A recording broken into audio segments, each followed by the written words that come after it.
All right, I want you to get out a piece of paper. We're going to start by drawing some pictures. The first thing I want you to do is draw 5 circles. They're going to look just like that. Around in a circle, kind of like the Olympics, right? And in the top circle, I want you to write the word faith. In the circle to the right, I want you to write family. Below family is business.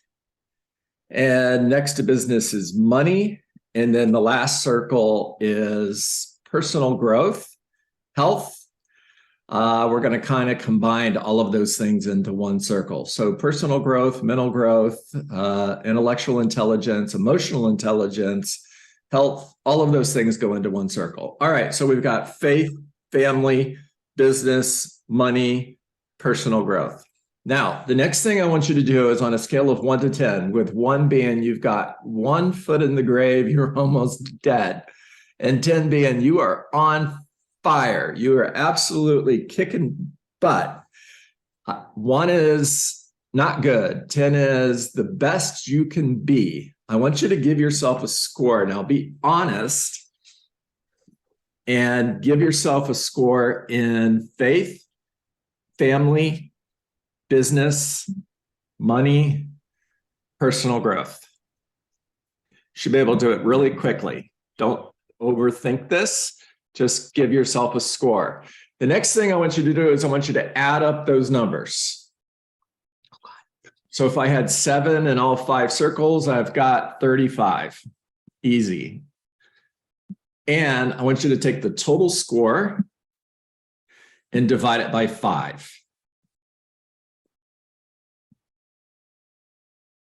You should have a number in front of you. It's a 6, it's a 7, it's an 8, whatever it is. And the next thing I want you to do is I want you to get out a pad of paper again, and I want you to draw a line just like the one you see on my computer screen. And the line goes from left to right, numbers 1 through 10. On the left side of the line is failure. On the right side of the line is success. And there's a box in the middle. And the box in the middle is numbers 4, 5, and 6. And if you're in that box, then you're with about 90% of the people on this call, in the real estate industry, in life. In other words, most people float to the middle. Now, the question is, why is that? And the answer is because it's easy, because it's natural, it's entrepreneurial, it's what we do naturally versus what we do purposefully. Because we make decisions based on we want to do something or we don't want to do something. And my goal today is to help you to get to the right of that box. By the way, you don't have to, but if you wanted to, you could just put in the chat if what your average score was, or if you're in that middle box, which is average. Thank you guys. I see you guys posting. That's awesome. All right, I'm going to give you 3 strategies to get out of that middle box and move to the right. Strategy number 1 is whatever it takes. And there's a really awesome book that I want you to read. The name of the book is The Ultimate Secret to Getting Absolutely Everything You Want. And the author of the book is Mike Hernacki, Hernacki. And here it is. Here's the ultimate secret to getting absolutely everything you want in life. You must be willing to do whatever it takes. Now, here's what's really cool about what he just said. You have to be willing to do whatever it takes in order to achieve your goal. He didn't say that you have to do whatever it takes. He said you have to be willing to do whatever it takes. And what you'll find most often in life is you actually don't have to do what you've identified as whatever it takes. You have to have the willingness to do that. For example, I'm going to lead generate until I schedule 2 appointments. I'm not going to stop until I schedule at least 2 appointments. Now, if that means I'm going to lead generate 10 hours a day, if it means I'm going to knock on 100 doors a day, if it means that I'm going to reach out to my network until I've got 2 listing referrals, then that's what I'm going to do. I'm not going to stop until I've scheduled 2 appointments every single day. It's that important to me. I'm willing to do whatever it takes. Now, what you'll find is you don't actually have to do whatever it takes. You have to be willing to do it. How many of you have said, I'm going to go knock on doors today, and then you didn't do it because it was too hot? You didn't do it because it was raining. I'm going to tell you something I learned from Tom Hopkins many years ago from How to Master the Art of Selling and How to Master the Art of Listing and Selling Real Estate is wait until it's raining and then go knock on doors. When you knock on that door in the rain, people have a habit of opening the door versus it's nice and sunny outside and the weather's awesome. All right.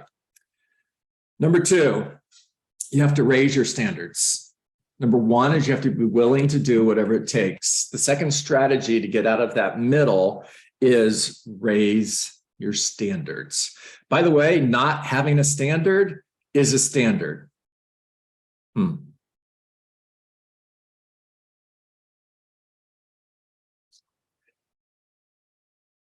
Start with, what time do you wake up in the morning? Most people get out of bed when they feel like getting out of bed. You want to succeed more in life? Have you ever heard that everybody has the same amount of time every day? It's not true. It's not true. If you were to get up 1 hour earlier every single day and you use that 1 hour on personal growth, you'd have 365 additional hours in a year versus somebody who gets up when they want to. What could you accomplish with 365 additional hours? Set your opportunity clock. It's not an alarm clock. It's an opportunity clock. If you hear it, you have the opportunity to get up. If you didn't hear it, you might have already got up and went. It's an opportunity clock. It's not an alarm clock. You know, the world is full with negativity. Why do we call it an alarm clock? Do you guys have images of good things happening when you hear alarm clock? Because I don't. It's an opportunity clock. All right, set your opportunity clock for 5 a.m. Now, if you're thinking, oh my gosh, I can't do that. Put your clock, probably your phone, right? This is most of our opportunity clocks today, right? Put it in the kitchen next to the coffee maker. That way you have to get out of bed to go turn it off. And by the time you get there, you've got coffee already brewing. You're more motivated by the coffee than you are by going back to bed. Now, use that additional time to study, to read, to research for spiritual growth, to pray, meditate, and read. Set a standard for what time you get up in the morning. Hey, Clarissa, the circles are faith, family, business, money, and personal growth. Exercise every day. Thank you. Hey girl, good to see you. Exercise every day. You know, I lived in the gym when I was younger. That was my life. High school football, college football, I'd exercise. Nobody had to motivate me. I was pretty motivated. And then as I got older, exercise wasn't so important. And there was a point in my life where my idea of exercise was to take a bath, pull the plug, and fight the current. And exercise every single day. Standard for me today at 60 years old is to walk 3 to 4 miles every day. It's simple, but I do it because I have a standard that says I'm going to time block an hour every morning to walk. and I'm going to walk 3 to 4 miles every single day. It's a standard. And it moves me to the right. It moves me from average, from mediocrity to success. All right. Set standards in everything you do. Exercise. Read books. You know, the average adult reads 2 books a year. 2 books a year. Now, for those of you with children, if your child reads 2 books a year, what would you call them? If an adult reads 2 books a year, it's average. It's not average for a child. Read at least a book a month. Read 2 books a month. Read 3 books a month. And if you have to do books, audiobooks, then go ahead and do it. I would prefer that you have a book in your hand, a highlighter in the other hand, and you are reading that book to gain knowledge. A year from now, you will be the same person you are today, other than the books you read and the people you associate with. And hopefully a year from now is to be the person you are today is not your goal.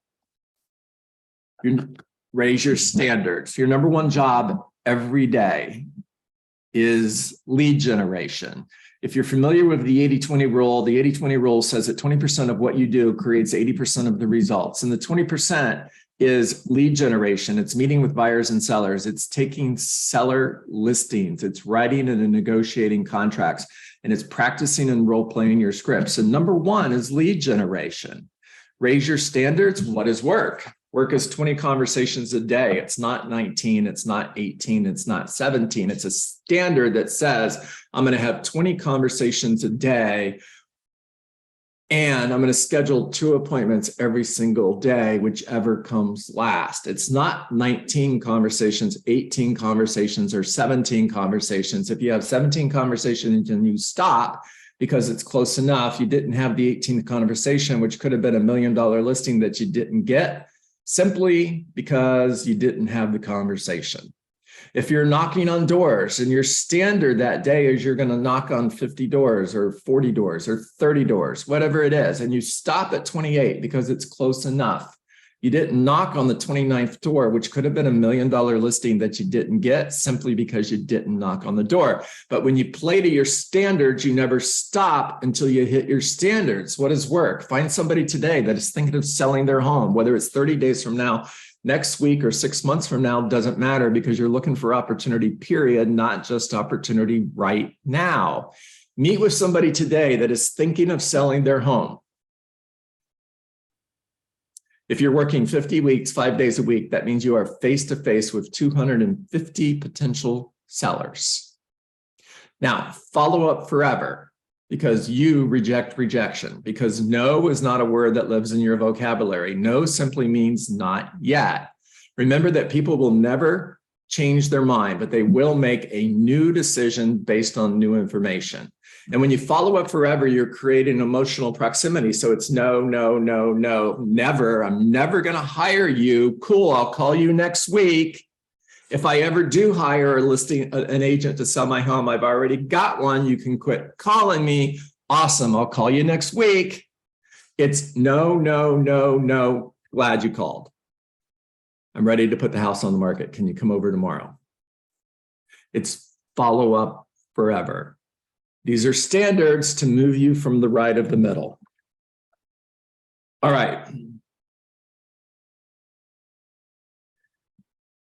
The last thing that you're going to do in order to move to the right of the middle is E to P. And E to P is really simple. It's on your screen. E is what we do naturally. It's below the line. P is above the line. And we all have natural ceilings of achievement. In other words, there is a level of success that all of us can reach doing what comes natural. And when we hit that ceiling, in order to break through the ceiling, we have to get purposeful, because to continue doing what we've been doing, expecting a different result, is the definition of insanity. In order to get to better, we have to get to different first. So how do you break through these ceilings? This is the third thing that you're going to do in order to move to the right of average. Hire a coach.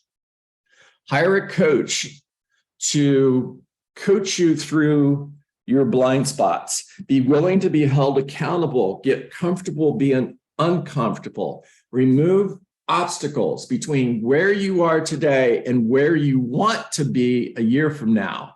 Between where you are today and where you want to be 5 years from now. Between that 4, 5, 6, 7, and 10 are obstacles. First of all, you have to see the obstacles. And a lot of times you can't because they're in your blind spot. That's where a coach comes in. Then you have to remove those obstacles in order to get to better, in order to get to different, in order to get to mastery, in order to get to massive success or a 10 or a 10. The last thing you need to do in order to move to the right of the middle is find your dream champions. Bruce Wilkinson wrote a book called The Dream Giver. And the story behind the Dream Giver is an individual by the name of Ordinary lived in a land named Familiar. And everybody in Familiar is named Ordinary.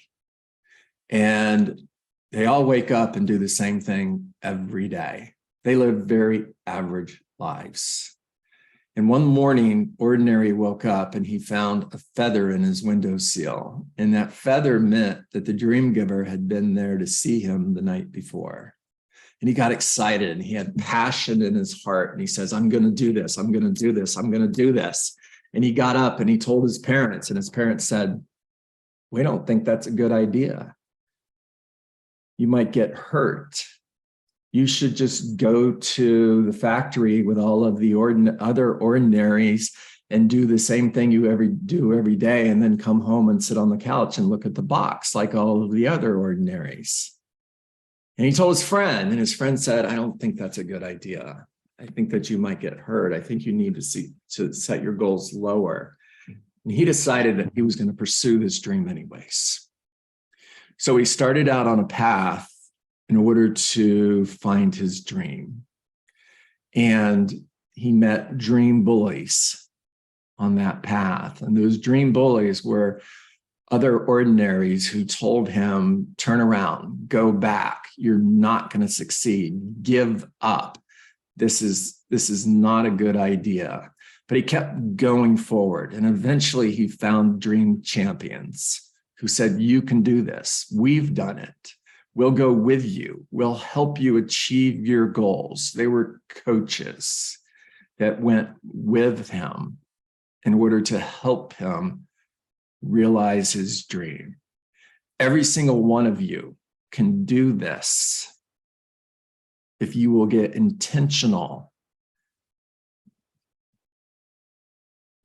set new standards.